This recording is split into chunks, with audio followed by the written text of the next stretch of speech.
How are you this morning, Sarah? Oh, I'm a little tired. How are you doing?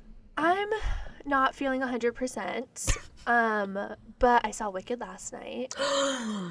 Did you love it? Did you cry? I did not cry. Okay, well, I cried, so. I did get goosebumps during Defying Gravity. Okay, good. Chills. Full body chills for me. Full body chills. It was really good. I'd already seen the choreography for Shiz on TikTok. Or not Shiz, for Loathing. Yeah. But loved it. So good. So good. I also really loved the background dancers' outfits. The entire movie is just so well done, which is just so rewarding to see. Yeah. Because they marketed it really well. But you can market something and then, like, everyone sees it and they're like, oh, wow, this is actually, like, terrible. Or this is, like, not true to the film, or this is just, like, wacky in general. But no, they actually did a really great job. Yeah. It was worth the wait. And this is not original content. I'm stealing this from someone else. But I saw someone say that they could be, because of how good the movie was, they can be weirder on the next press tour. They're like, it's fine. Yeah, I like that. You know what? I get it. It's fine. They put their body and soul and mind into it. And so if they're a little wacky, that's okay. Yeah. If you're going to be weird, at least be good, too. And they were, so. It was my husband Forrest's first experience with Wicked, period. He didn't know the plot. Okay, same with Carrie, though. Really? Yeah, I'm kind of jealous of them, honestly. Yeah, and so he still doesn't know anything that happens in Act 2. So, like, he was asking, like, some really good questions. And he listens to the podcast, so I won't tell exactly. But yeah, we won't spoil. Exactly. But he was asking me some really good questions, and I was like, you'll see. Forrest didn't even know that it was tied to The Wizard of Oz. That shocked him. So I'm like, I don't know what rock you've been under, but welcome. It's like finding out someone's never seen a single Harry Potter movie. It's like... I've never seen a single Harry Potter movie. Are you serious? Yes. Okay, you were supposed to disclose this to me before we started a podcast together. Okay. I wasn't allowed to watch them when I was a kid, and so I never really watched them. Why weren't you allowed to watch it? Witchcraft. Okay. Yeah. My mom was a super fan, so we went to all the midnight book releases. Oh yeah, no. My parents they weren't super strict about a lot of different things, but Harry Potter is where they really drew the line. That's funny. My parents were strict about a lot of things, but Harry Potter was the one place where they just let us go nuts. Yeah, no. Okay, so we need to have a Harry Potter movie night, is what I'm hearing. I cannot watch Harry Potter. I can also not watch Wizards of Waverly Place. Oh, okay. What about SpongeBob? Oh, no, SpongeBob was totally fine. See, I couldn't watch SpongeBob. Carrie wasn't allowed to watch SpongeBob either, which I think is funny. Because my dad loves SpongeBob. Like, really? Yeah, we watch it together. That's awesome. Yeah. One time I found out that my dad had watched an episode of The Simpsons before, and I cried because I thought that meant that he was like just this horrible person who had going to hell. Yeah, pretty much. I was just like, oh my gosh, walking around this dirty secret that my dad has seen The Simpsons. That's hilarious. Turns out it was just me who wasn't allowed to watch it, not the whole world. Turns out if you watch The Simpsons, you can still go to heaven. Yeah, and also no one cares. Yeah. It's just not for kids. All right, so today we have a doozy. I'm really excited. And we have a special guest who's going to be joining us as well. Yay. So let's get to it. Let's get into it. In 1981, New York State's smallest county, Rockland, would captivate the world when the news of a heist and triple murder hit the press. A story with ties to anti-war and Black Power movements that originated in the 60s, and one that is still making headlines to this day. This is the story of the 1981 Brink's robbery, with a representative from New York, Mike Lawler. She's Sarah. She's Harley, and we're gaveling in another session of Crime in Congress.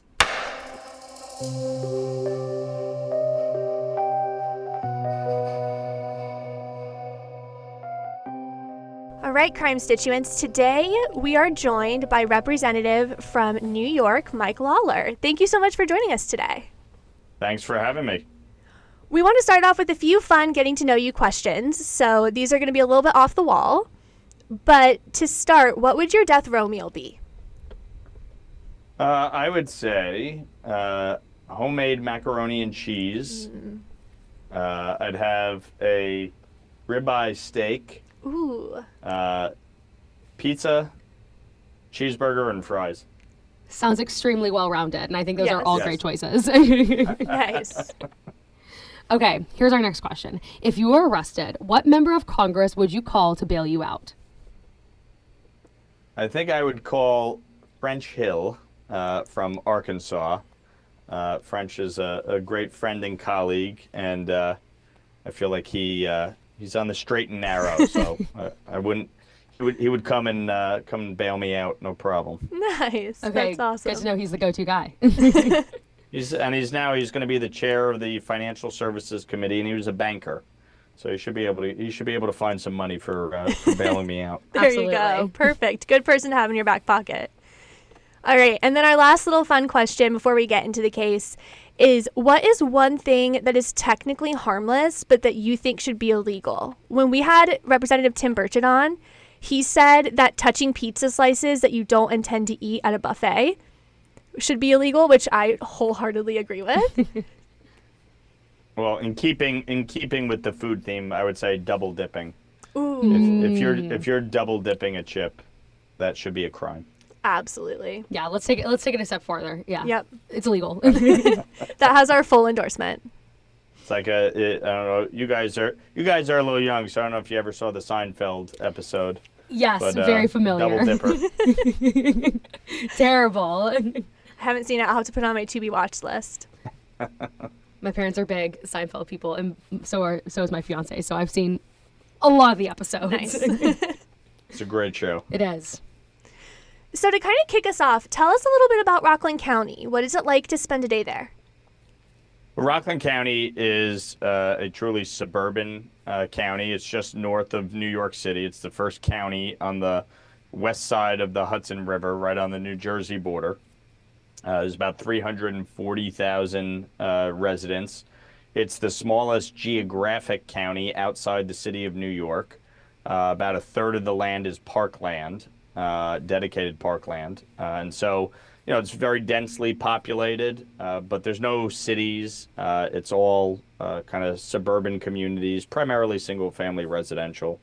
And, it's a relatively diverse community, a large Latino community, Haitian community, Irish community, one of the largest Jewish communities in America. So it's a very diverse district, county, community, but it's definitely pretty suburban. Nice. And you were born there, is that correct? Born and raised. My family's been in Rockland in one form or fashion for over 100 years. Wow. So, when Rockland County used to be very rural farmland to today. So we've been here a long time. So you had family in the area when this robbery took place? Yes. My dad grew up in New City. My mom grew up in Pearl River. So they were both living in the county when it happened. And did your parents talk about it?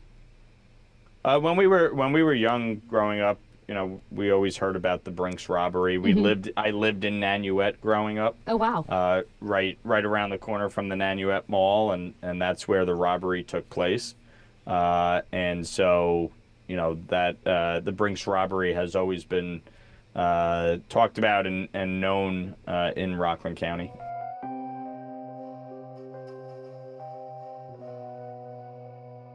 It was a bright and sunny Tuesday, October 20th, 1981, a day that started off just like any other. Around 3:55 p.m., two Brink security officers pulled into the parking lot of the Nanuet Mall in Nanuet, New York, off of State Route 59. This is the home of the Nanuet National Bank, where the men, Peter Pade, age 49, and Joseph Timbino, age 48, were picking up a rather large delivery, their last one of the day, with the help of their driver, James Kelly. So how large are we talking? $839,000 from this bank.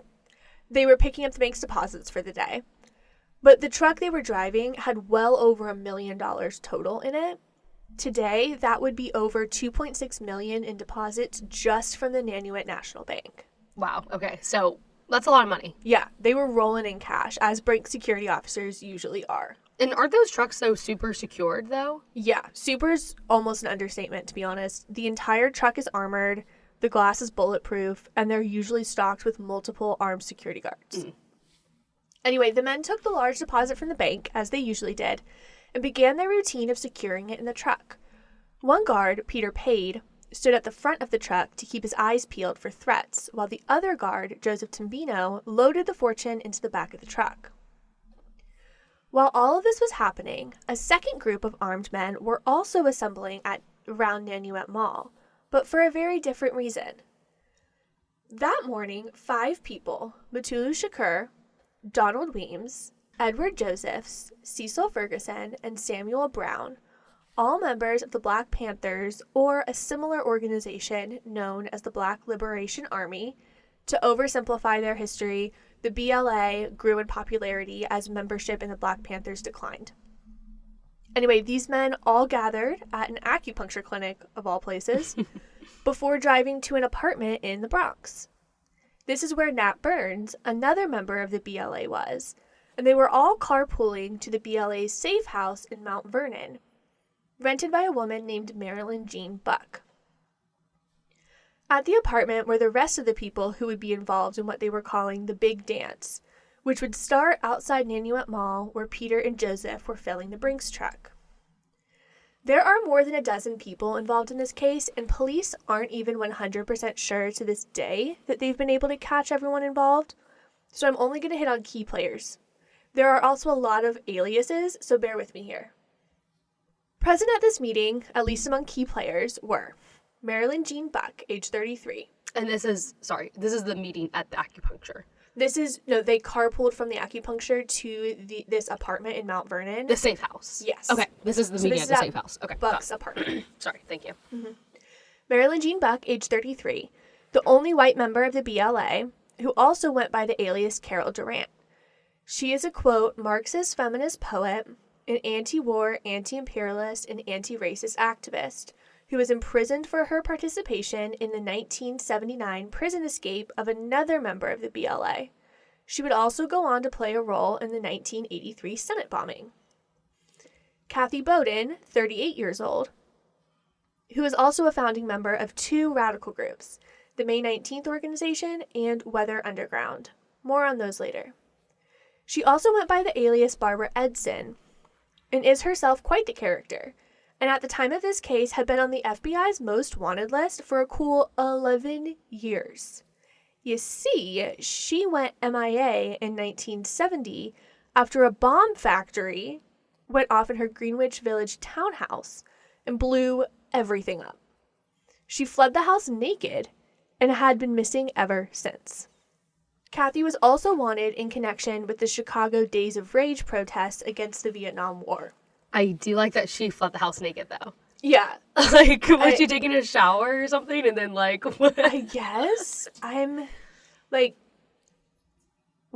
how much bomb material do you have to have in your house for it to explode while you're naked?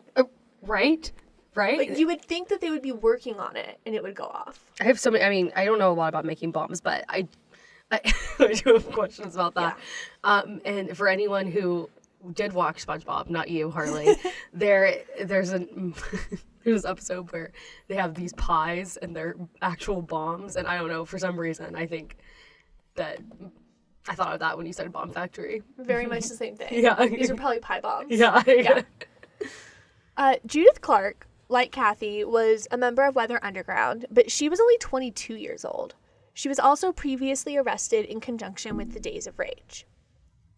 Samuel Smith, age 37, who also went by, I'm going to do my best here, Imtajori Sandiata, had previous arrests for attempted murder, robbery, and narcotics. David Gilbert, 37, was also a member of Weather Underground and the May 19th organization, and is Kathy Bowden's ex. He went by the alias James Hackford. He's also Kathy's baby daddy. And Incredible. Jumping forward here, the baby daddy, or their child, would go on to be a district attorney. Oh, really? Yeah. Fascinating. Crazy, in San Francisco. Incredible origin story. Right? Okay, stick with me here because we have 7 more people to introduce before we can get to the fun parts. Mutulu Shakur, Tupac's stepfather. Okay, I was about to say. Uh-huh. I was like, I recognize that name, but wow. Yeah. Age 31, was the leader of the Black Liberation Army.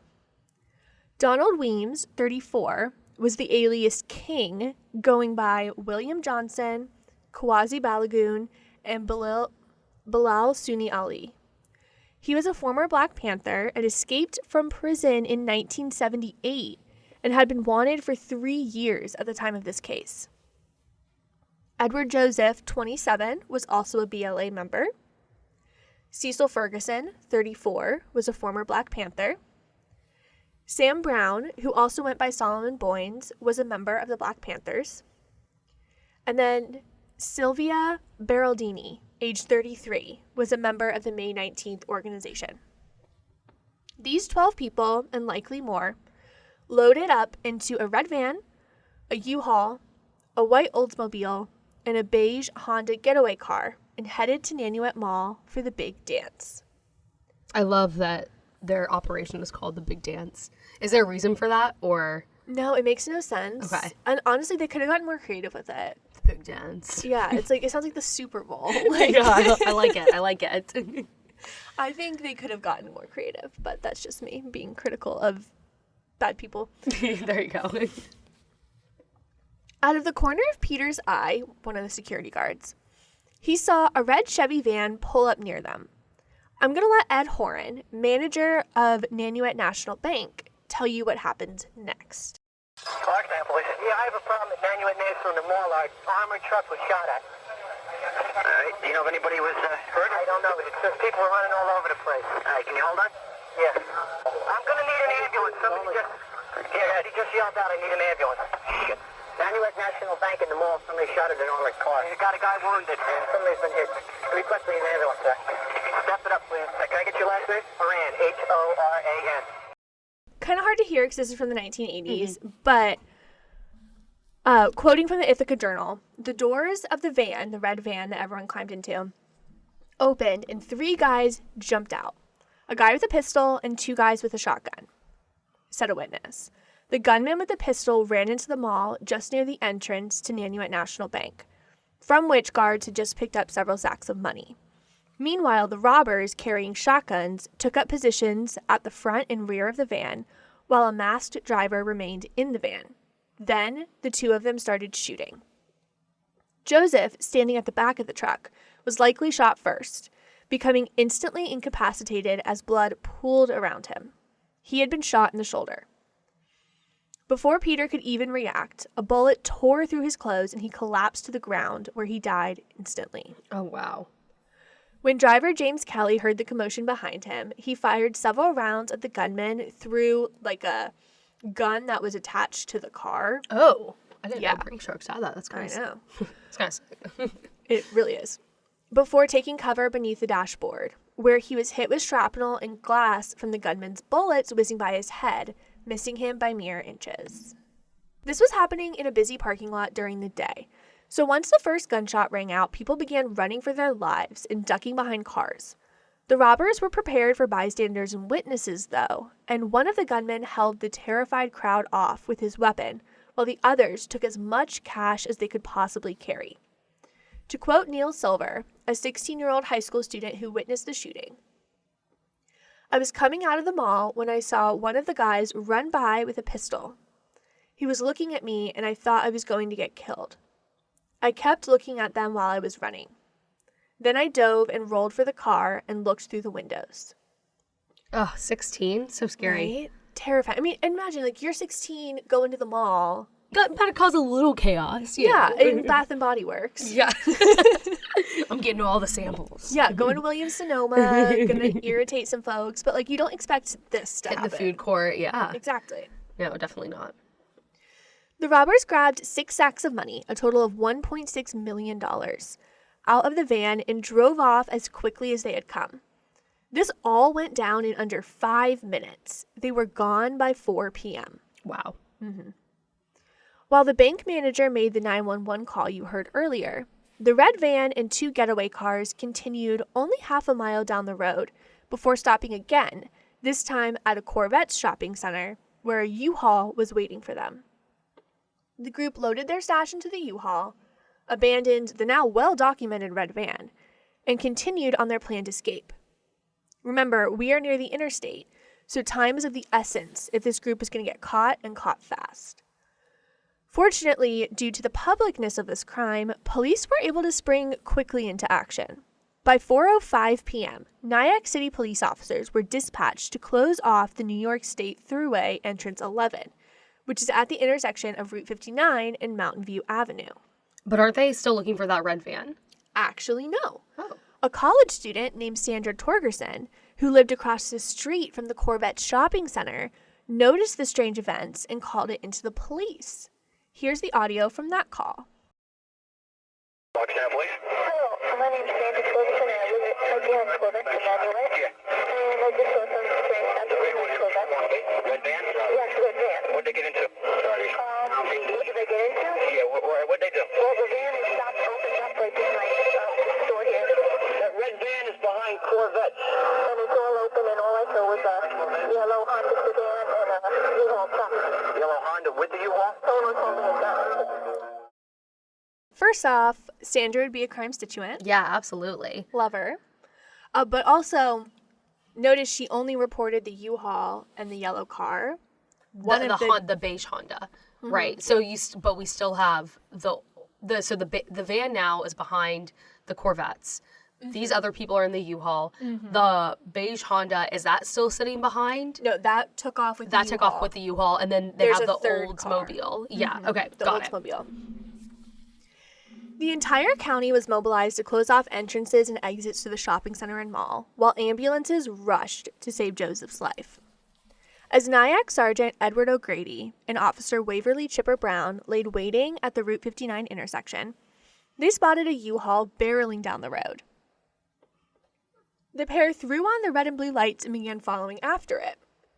Shockingly, the U-Haul actually pulled over, which probably caused the officers to let down their guard a little bit.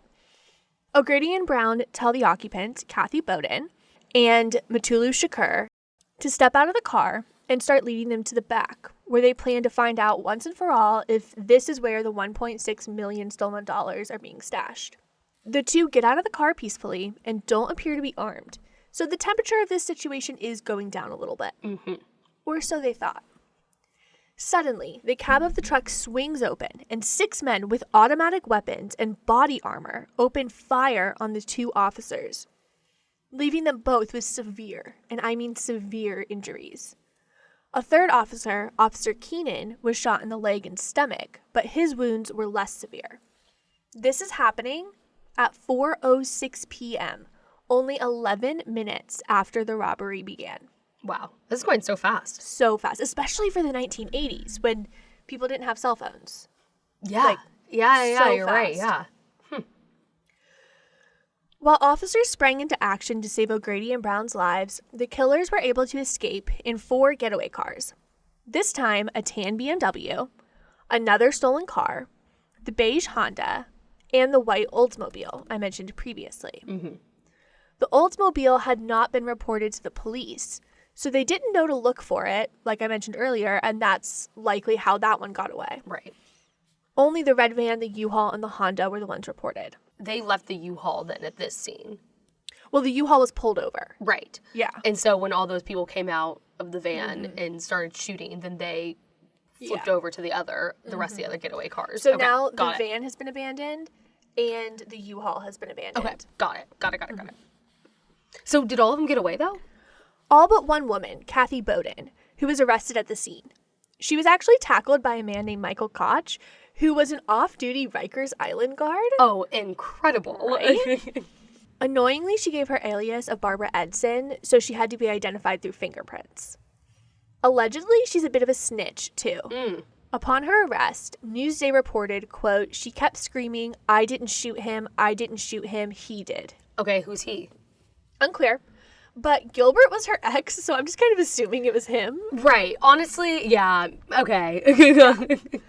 And her ex and baby daddy. Yeah, Exactly. Okay. Yeah, so that's what we're going to go with for this, but honestly, I don't know. Kathy. Come on, Kathy. Kathy. The driver of the U-Haul fled the scene on foot. In the back of the U-Haul, the police would also recover half of the $1.6 million that was stolen. Wow. Okay, first of all, that's a lot of money. Okay. Two things. Shakur fled the scene on foot. Yes, and got away.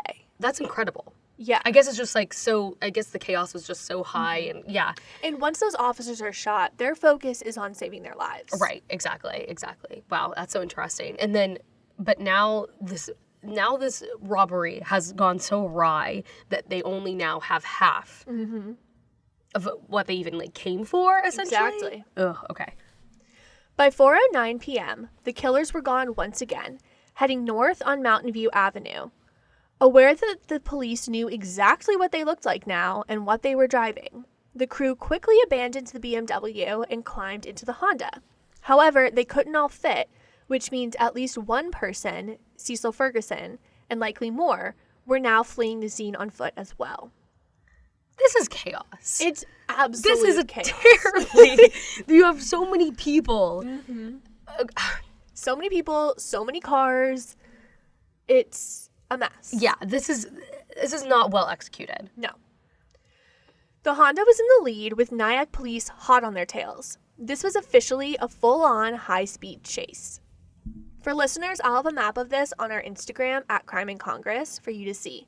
But the cars went up Mountain View Avenue, crossed Christian Herald Road, then circled back around to North Broadway before heading for the center of Nyack Village. At 6th and Broadway, which is on the eastern side of the big loop these cars are making, the Honda Accord crashes into some cement walls and steps leading to a house. Oh, wow. Witnesses rushed to help the driver, but South Nyack Police Chief Alan Colesley had a strong warning. Stay back, get away, they may be armed. So these people are like, oh my gosh, car accident, let's go help. Yeah, and the police are like, actually. Can you imagine? Yeah. Crazy. The driver, Samuel Brown, attempted to restart the car but couldn't. His chase... Yeah, probably because it ran into a cement wall. Oh, okay, yeah. Exactly. His chase was over, and he had a pretty bad head injury to show for it. He was sent to the hospital on a stretcher. The other two occupants of the car, David Gilbert and Judith Clark, surrendered. Later, the police would find the other half of the money, $800,000, in this car, along with a 9mm handgun. This crash happened at 4:15 p.m. And the guys on foot have no money. No one has money. All the money has been recovered. This, like I said, Yeah. come on now. Right? By this point, more police were being called in, and the last remaining car, the Oldsmobile, was being chased by police from Orangetown, Clarkstown, South Nyack, the Sheriff's Department, state troopers, and the Palisade Interstate Parkway Police. Unfortunately, though, around 4:35 p.m., officers lost sight of the white Oldsmobile. Well, dang, who was driving that one, okay? That might be the only criminal in this entire thing who's good at his job. They played some Grand Theft Auto or something to practice. Unfortunately, though, this is about to get even worse. Minutes later, at 4:42 p.m., Officer Brown, who sustained a bullet wound to the chest, is declared dead at Nyack Hospital. This is less than an hour after the whole attack began. Wow. Okay, so, and they're the ones who had apprehended, he's the one who had apprehended the U-Haul. He was there when it was apprehended. And then they busted out and they shot him. Okay, so he was shot and he unfortunately died. Yes. And the other officer, is he okay? He held on a little longer, but by 6:15 p.m., he was declared dead on an operating table. Oh. Yeah, in Nyack Hospital, after suffering 3 wounds to the chest and abdomen. To quote Rockland Sheriff's Deputy Joseph Brittany, 2 good cops are dead because of a stinking bag of money. Absolutely. And that's on top of, there was another man who, one of the armed guards instantly died. Yep. And the other one was shot, but did he survive? So, Joseph does survive. Okay. Which is good news. Yay, go Joseph. But he has an even crazier life event later that we'll get to. Okay. This somehow does not define his career. It gets crazier. Okay. I'm all ears. But let's go back to the officers. Yeah, so O'Grady and Brown were described by a friend as, quote, tops of the top. They were real gentlemen and called their tragic death a real heartbreaker. A colleague described them as, quote, two of the finest officers I ever worked with. The flags would fly at half-mast following the shooting, and thousands would attend the pair's funerals, which were the first ever for police officers shot in the line of duty in Rockland.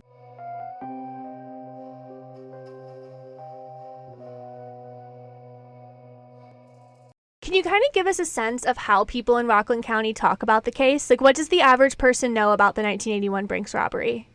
Ultimately, this was one of the most tragic days in the county. So, people were very, have always been very focused on it. Every year we meet to commemorate the day on October 20th. And we gather at a memorial that it was set up in Nyack, right at the entrance to the New York State Thruway, where the shootout occurred between the cops and the robbers.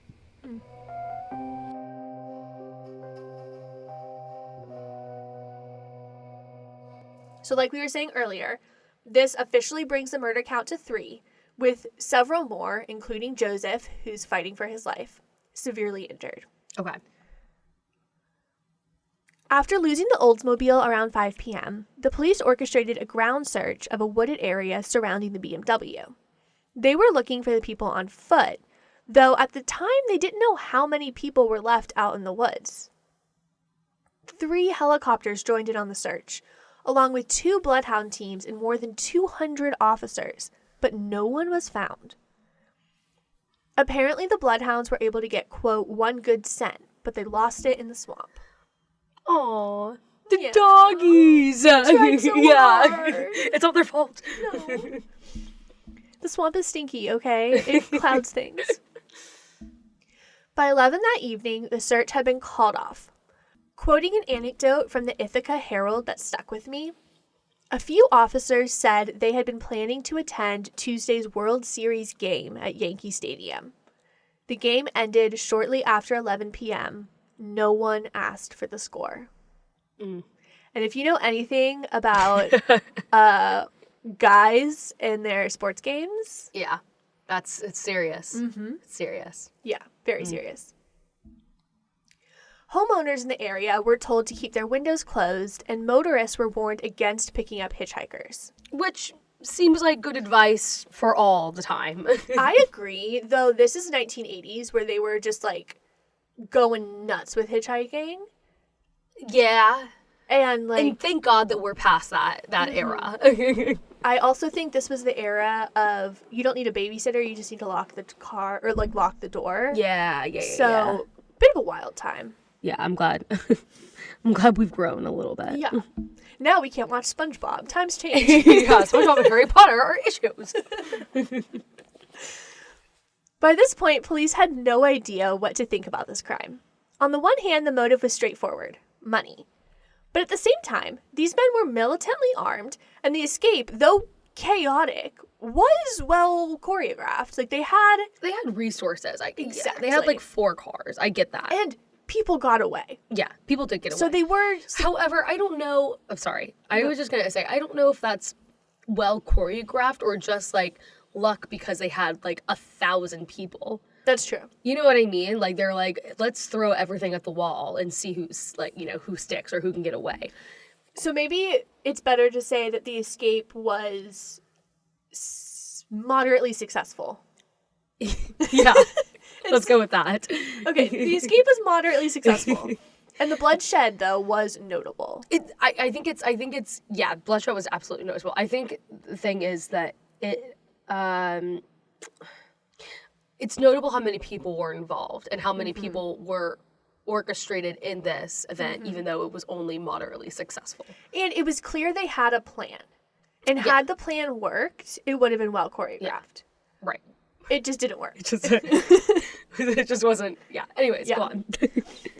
But I think you'll agree that something about this feels like more than just a heist gone wrong. Yeah. 1,000%. Because also, like I said, with so many people involved, to me, I would think, and they stole a lot of money, but it's not like something crazy like 50 million. You know what I mean? And so when you have that many people involved, it's like, are you going to like split that up and then everyone gets like, you know what I mean? Like, I don't, yeah. And also, when you have that many people involved, it makes me think that you want to send a message or cause a bit of a scene. Yeah.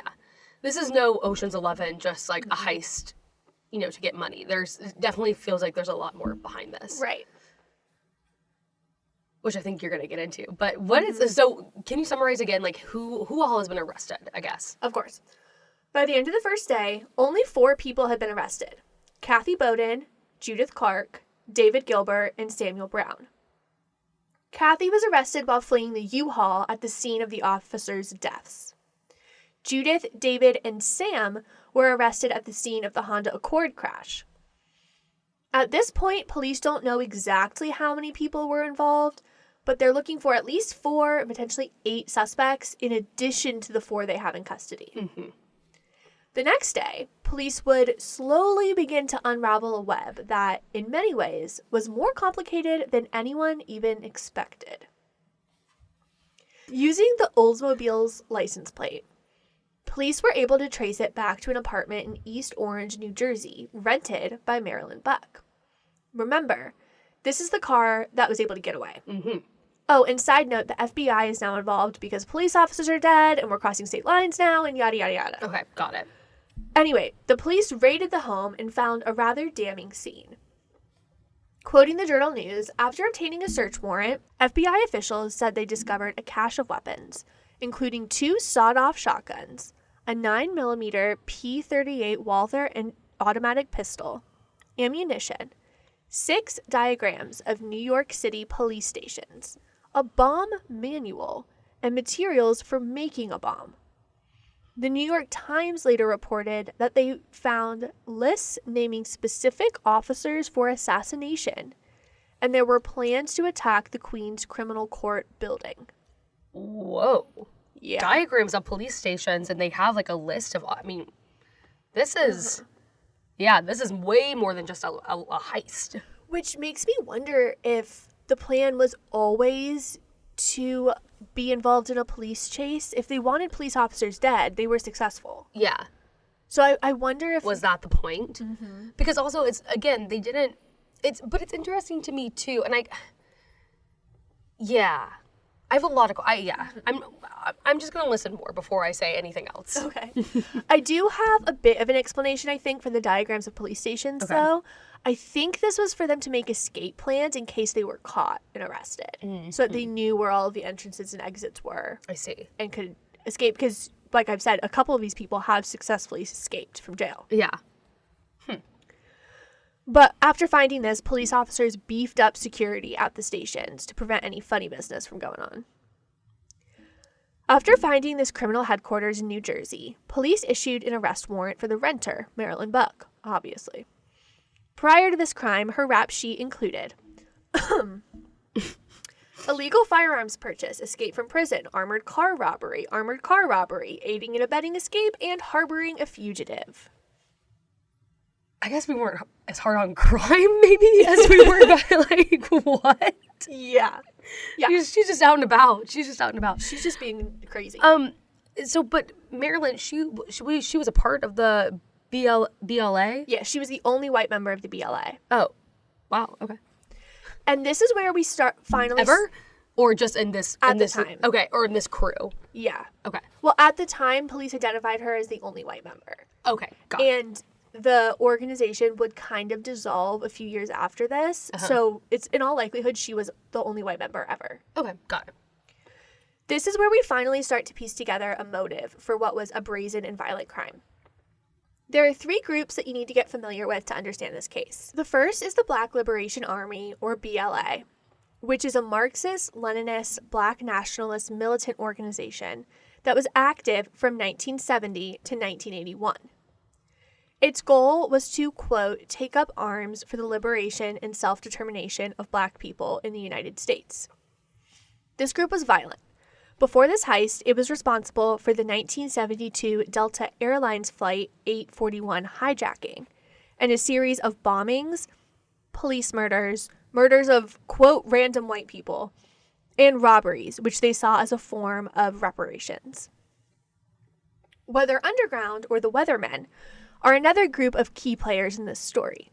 The group was formed at the University of Michigan in 1969 as an offshoot of the Students for a Democratic Society organization. The group's goal was to, quote, create a revolutionary party to overthrow the United States government, which they believed to be imperialist. The group's ideologies included communism, black nationalism, anti-capitalism, anti-imperialism, and anti-Vietnam War. A mixed bag there. Yeah, definitely.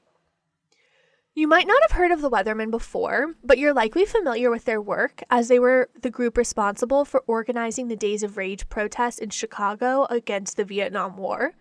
And the group was active from 1969 to 1977. Okay, so they disbanded before this robbery. Yes and no. The final group you need to get to know is the May 19th Communist Organization, which was formed by former members of the Weathermen, including Kathy Bowden, Judith Clark, and David Gilbert. This group got its name from the birthdays of Ho Chi Minh and Malcolm X. Oh, were they born on the same day? I just assumed so. I never looked it up. Here, you look up Malcolm X's birthday. I'll look up Ho Chi Minh. Ho Chi Minh was born May 19th. Same with Malcolm X. Yep. Interesting. I get, how funny that they share a birthday. Yeah. Not to be that person, but interestingly enough, I share a birthday with the president himself. Current president? Yeah, Joe Biden. Yeah. Congrats. You guys can split some vanilla ice cream. Yeah, we're both Scorpios. I think there's someone else. I think Future also shares my birthday as well. Nice. I don't know who I share a birthday with, but I am also a Scorpio.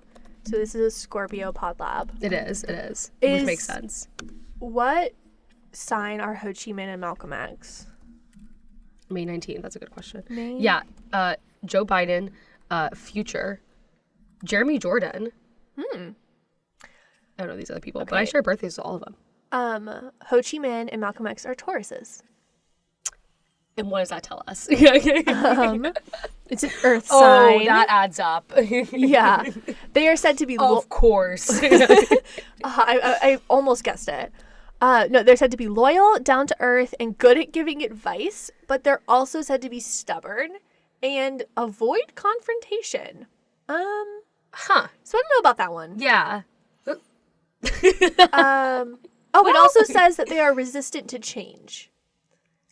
And that doesn't add up at all No. because they, yeah. So sorry to all our Zodiac girlies, but it's not adding up here. I'm not adding, maybe, listen, maybe the stars were a little different back then, or I don't know. Yeah. Because remember they changed it along the way, like slightly. Yeah. So maybe when they were born, the sign meant something completely different. Yeah. Oh no, the astrology girlies, let us know. Let us know. Sorry. All right, so the group got its name from their birthdays and was active from 1978 to 1985. This group is best described as a blend between the Black Liberation Army and Weather Underground, or the Weathermen, which is why I say yes and no to it being disbanded. Yeah. Because they just kind of gave their organization a new name. Yeah, they just rebranded. Exactly. It, too, was a Marxist-Leninist organization, and they believed in anti-capitalism, anti-racism, anti-imperialism, and anti-sexism. Again, a mixed bag. Okay. Yeah. This group would also go on to be responsible for the 1983 U.S. Senate bombing, which I'm sure we'll cover eventually. Yeah, I definitely want to cover that. To summarize, the robbery was conducted by a few different far-left groups that were all associated with the May 19th Communist Organization, run by Kathy Bowden and Judith Clark, and David Gilbert, who were arrested on day one. So who did what exactly? There is conflicting information on that. We can't say for sure who had what gun, who drove what car, etc. But we do know that Sam Brown was responsible for killing the police officers. Boo. To simplify, though, according to an appeals court ruling, a, quote, small circle of men planned and executed the robberies, while a, quote, secondary team, a group consisting mostly of women who assisted in the robberies by driving getaway cars, planned escape routes, and rented safe houses. Seems a little sexist to me. Yeah. What? Oh, the women can't do the robbery? Come The on. women can't do the armed robbery? They have to do all the safe houses and everything else? Oh, And interesting. also, they do all the Interesting. organizing while you get to go out and have fun. Yeah, I mean, come on now. It just seems, for someone who's anti-sexist, it seems a little bit like we're leaving the woman in the kitchen. But Yeah. Women can be murderous robbers too. women can execute robberies as well. Yes, Women can and execute robbery. It probably would have been better. They might have walked away with a few $1,000s at least. Yeah, at least. Why put the money in just 2 cars? Let's start there. You know what? Let's put the men in the safe houses. Yeah. How about you rent the safe house? There you go. For better or worse, though, women do know how to plan. So I get it. Yeah. I want to emphasize that, again, that I'm only highlighting key players here. So if some of these numbers don't add up of people involved, that's why we can't possibly cover every single person who had a hand in making this happen. Got it. So we believe that Brown killed the officers, but who killed the security guard? I never came across a theory as to who killed Peter, but I lean towards Gilbert or Shakur because of the "he shot him" comment from Kathy. But we think it probably... We don't know for sure that it was the driver of the car she was talking Got about. it. So I think it was either her baby daddy or the driver of the car. I see. Okay, so I see that all these people shared some type of radical left agenda and had, for sure, violent means of going about this. But, I mean, what exactly is the motive here for the robbery? It's not like, you know, with all these things against, you know, the police department and stuff, I'm surprised they didn't just, like, try to, like, I mean, not to be that person, but like bomb a police station or like something like that. Why go after a Brink's truck? What, do you just need more money to plan out, you know, a more extravagant like bombing situation? Or, I mean, I just don't get the motive, I guess. So you're starting to get to the motive, actually. Okay. They had plans for this money. Remember how I told you that the goal of Weather Underground was to overthrow the United States government? Uh-huh. Yeah. Quoting the New York Times, the heist was part of a joint scheme by the Black Liberation Army and the May 19th Communist Organization, an offshoot of the Weather Underground, to steal $1.6 million to finance a guerrilla uprising. They hoped to establish the Republic of New Africa, a separate black nation in the southern United States. Okay. I understand this was the 1980s. 1.6 million? Yeah, I thought that too. But get this. This is only one of the armored car robberies that this group was part of, and the others before were successful. Oh. Yeah. Oh. So they had cash. Interesting. So this is just like kind of their... Had they robbed like other Brink's trucks? Yep. Oh, so this was just like their thing, and this one just went horribly wrong. Exactly. I Fascinating. think they got cocky. Interesting. Huh. And then later on, police would theorize that the money secured in the previous robberies were used as bail. Uh-huh. Interesting. All right, let's get back to the actual solving of the crime. On Friday, October 23rd, this is day 4 of the investigation, officers spotted a car near an apartment in Westchester. Its license plate matched one that had been seen outside of Marilyn Buck's house, though at the time it was on a maroon Ford and had since been moved to a gray Chrysler LeBaron. Around 12:30 p.m., a high-speed chase broke out. After miles of chase, the Chrysler jumped a cement barrier headed west, Incredible. where it rammed into a police car that was there to block the intersection. The driver opened their window and began shooting at the police before they jumped the cement barrier again in the car and started going east. The 2 men then jumped out of the moving car that was still being pursued by police before it crashed into a factory. Michael Bay is sitting there like, wait, what happened? Yeah. Write that down, write that down. Yeah. What? Exactly. Like, That's this insane. is real life. Yeah. Crazy. The 2 men ran in separate directions. As one man jumped over a fence, an officer shot him twice and he fell to the ground. The other man, sensing his demise as the cops closed in, surrendered, saying, "I give up, take the gun." As police approached him, he bit them and tried to fight them off. But police were able to arrest him anyway, and he was later identified as Nat Burns, aka Odinga. Oh, and he was already a wanted man. You see. He was involved in some bombings in 1968 that they blamed the Black Panthers for, which is not cool. Take credit for your own work. Come on. And was later arrested. Did he do this as part of another organization? It was either BLA or Weather Underground, Okay, but it wasn't got it. Black Panthers. Okay, got it.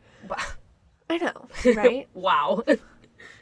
But the day he was arrested, he, quote, slid down a drain pipe outside his home and went into hiding. He had been a wanted man for 11 years. Crucially, he was not part of the robbery, but may have played a role in planning it because he was present at that meeting beforehand when they all, like, gathered after the acupuncture clinic. Yeah. Makes sense to me. Yeah. And then get this, okay? This is, like, my favorite anecdote in right. the whole case. The day Joanne Chesmard, a.k.a. Assata Shakur, of the Black Liberation Army escaped from a prison in New Jersey, the name Odinga was on the visitor's log. Oh. Mm-hmm. She was in prison for killing a state trooper. Wow. Wait, okay, so they're thinking that Nat Burns, Odinga, helped her escape. Yeah. Oh, wow. Crazy, Fascinating. right? Yeah. The other man who was killed by police was later identified as Samuel Smith, who also went by Mtajori Sandiata. I'm giving the aliases because if you do your own research, you're going to see different names here and there. And Sure. so I'm trying to help everyone keep everything as straight as possible. Thanks, Harley. Doing my best here. Both were wearing bulletproof vests, were armed, and even had spare parts for their guns. Again, kind of pretty well funded. A lot of people don't consider Odinga to be a casualty of this robbery, but I do because he wouldn't have been shot had it not been for the crime in the first place. Yeah. So for our purposes, that puts us at 4 deaths. 2 officers, 1 security guard, and 1 member of the BLA. And that's... Okay, and that's now Kathy, Clark, Brown, Gilbert, and now Burns, who have all been arrested. But who's left to arrest? Because of the extreme circumstances of this crime and the fact that it crossed so many jurisdictions, the FBI NYCPD Joint Terrorist Task Force was assembled to investigate it, and it was pretty successful. Between 1982 and 1983, a total of 11 arrests would be made in connection with this case. The only key players who were still at large but beyond 1983 were Buck and Shakur. And that's Marilyn Buck and Mutulu Shakur, a.k.a. Tupac's stepfather. Exactly. Got it. Okay. Joanne, the escaped convict, was also at large, but I don't consider her a key player. Yeah, I agree with that. During their investigation, police theorized that Joanne and Buck were the ringleaders of the robbery, but I don't agree with that. I don't think Joanne was a ringleader. And if she was from afar because she was so wanted that she couldn't risk being, like, actually in the trucks. I really don't think she was in the trucks that day. Buck was captured on May 11th, 1985. And Shakur wouldn't be captured until February 12th, 1986. So that's 5-6 years after? 4 years after for Buck and 5 years after for Shakur. Wow. Yeah. Isn't that crazy? Yeah, that is. To be that wanted and to evade police for that long. Crazy. I mean, there's got to be a network, you know, at that point. Well, they have safe houses. You can't do it by yourself. That's for sure. Wow. The trials were complex, crazy, and ripe for public consumption. Because of the motivations of the crime, the jurors had to be continuously reminded that, quote, politics have no place in the courtroom.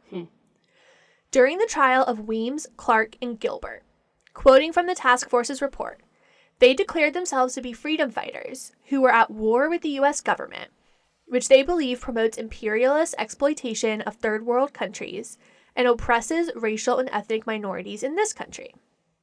These defendants and others involved in the federal case also contended that they were prisoners of war and that as such, the proceedings against them were fundamentally illegitimate and illegal. If you Google some of these people, they are, like, there are websites listing them as prisoners of war. Oh, wow. Yeah. Fascinating. Which I do not agree with. Yeah. It's kind of weird when these people had, like, some good things they were fighting for, but also some really bad things and just going about it in such a wrong way. Yeah. You can't kill people. Yeah. Yeah. Mm-hmm. During these trials, the state handled the robbery and murders while the feds handled conspiracy and RICO charges. Makes sense. Ferguson, Burns, Beraldini, and Josephs would be tried together. Burns and Beraldini were sentenced to 40 years and a $50,000 fine. Ferguson and Johnson were found guilty as accessories and sentenced to 12.5 years each. Weems, Gilbert, and Clark were also tried together, but refused to participate in the trial. Instead, they, quote, with the exception of making opening and closing statements which were political in nature, they listened to the daily court proceedings over a loudspeaker in the basement of the courthouse, where they were confined in holding cells. I didn't realize that you could do that. I think they wanted it. Huh. Interesting. After the 2-month trial, the three were found guilty and sentenced to 25 years for each of the 3 murders, to be served consecutively for a total of 75 years. Bowden and Brown were also tried together. However, at the last minute, Bowden would plead guilty in exchange for a sentencing of 20 years to life. Brown was found guilty and sentenced to 75 years to life, so sounds like Bowden made the right call with her guilty plea. I mean, sure, but also, don't you think that kind of, if you're doing something for a cause, you know what I mean? You gotta be the martyr you gotta frame yourself as a martyr to That's the end. true. You can't enter a guilty plea. Come on. Yeah, I'm like, fight it out. Interesting. Yeah, interesting. All of the charges against Burns were dropped, but he was actually already serving time for conspiracy and racketeering, so he had his own stuff going on. Okay. Huh. Buck and Shakur were still at large when all this was going down. However, after their captures, Buck would be sentenced to 50 years in 1988, and Shakur would be sentenced to 60 years, also in 1988. Okay, so by 1988, most of the key players, let's say, all if not most, are behind bars. But you said this case is still making headlines today. So how does that happen? So Buck and Weems would die in prison. Okay. Bowden was paroled in August 2003, and she went on to be an adjunct professor at Columbia University. Like, what is going on? Really? She was a professor at Columbia University after this. I'm kind of speechless. Yeah. I'm really speechless. Oh, it keeps going. Burns was paroled in 2009. Brown, who we know killed the officers, isn't eligible for parole until 2056. So, like, he's donezo in prison. But in 2016, Governor Cuomo commuted Judith Clark's sentence, and she was granted parole. Oh. So why? She was reformed in prison.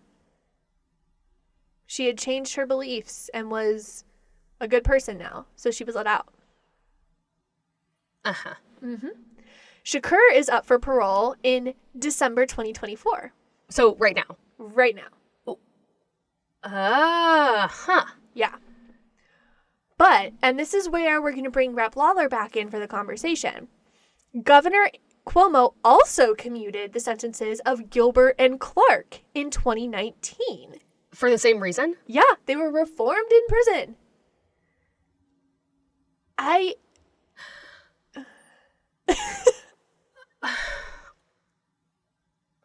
What are the officers' families still alive? Are they horrified by this? Like, yeah. They were against it. I'm sure. And, like, I get that they were doing this for a cause, which is a little bit better than just doing it to do it. I understand that. But there are people serving life sentences for marijuana. Yeah, exactly. Like, commute their sentences, not someone who, and like the evidence is like really good. Yep. Too. It seems to me, like, I think where I had the biggest problem with it is that these did not seem to be the people who were most deserving of a commuted sentence. And if we're just like picking and choosing who gets their sentences commuted, why are we starting with people who committed violent crimes? Why aren't, like, if we want to be a country that commutes sentences or that has shorter sentences, that's another conversation to have. Yeah. But, like, you have all of these nonviolent offenders who are still in jail, and yet you're letting all of these people out who committed murder. Heinous crimes. Yeah. Yeah. That's wild. Mm-hmm.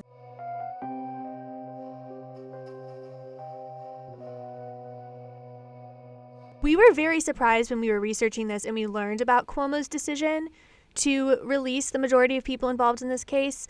Do you think that was politically motivated? What do you believe the motivations were behind that? Oh, I think it was completely politically motivated. Andrew Cuomo was resigning office, and in one of his last acts, he basically granted clemency for David Gilbert, and at the urging and request of Chesa Boudin.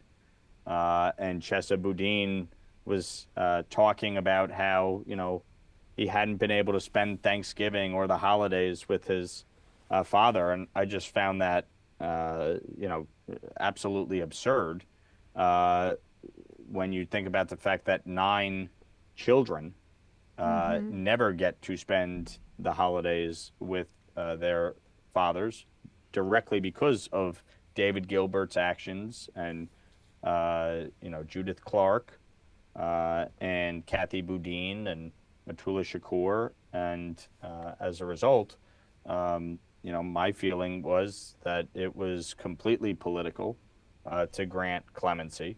It's all driven by politics, not by what is right and just. So speaking of justice, do you think justice was served in this case? In the end, no. Kathy Boudin was released from prison, back in 2003. Mm-hmm.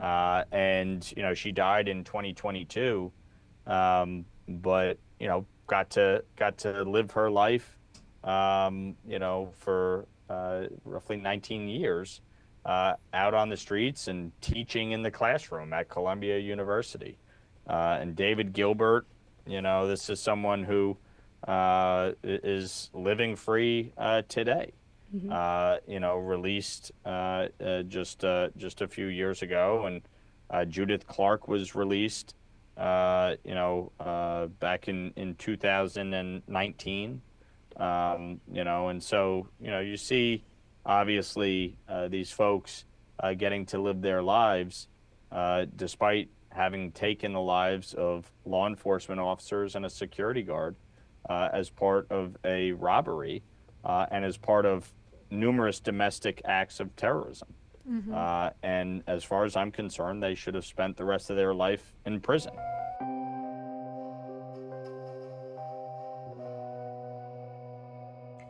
And that is the story of the 1981 Brink's robbery with Rep. Mike Lawler of New York. But before we go, I have to circle back to Officer Tombino for a minute. He was the one who survived but was critically injured. Mm-hmm. Turns out this was not the biggest or even deadliest terrorist attack he would be involved in. After the shooting, he continued to work as a police officer, and on September 11th, 2001, he would die in the 9/11 attack on the World Trade Centers in New York. Oh my. Yeah. Officer Tombino. I know. And talk about being the main character. Seriously. This man is the main character of the NYPD.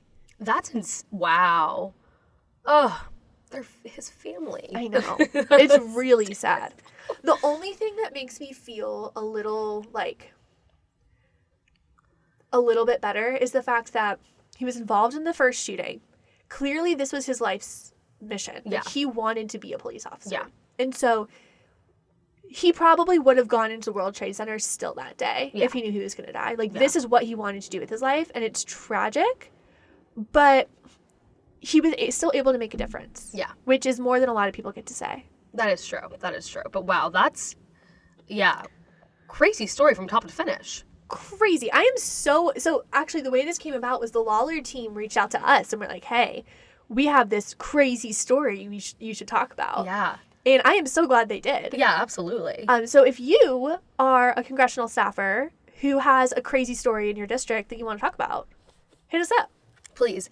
And also, if you took Kathy Boudin's class at Columbia University, I would also like to know how that was. Yes, please. And also, if you think that it was the right decision to commute these sentences, please reach out to us too, because I'm struggling to get there. So if maybe there's some critical information we're missing, but I'm struggling with I it. ain't there. So Yeah. if you can answer any of these queries for us, crimeincongress@gmail.com. We would love to hear from you. And you also DM us as well on the gram. We notice everyone who interacts with us. Because no one. Right? Exactly. Congressman Mike Lawler, will you gavel us out? Absolutely.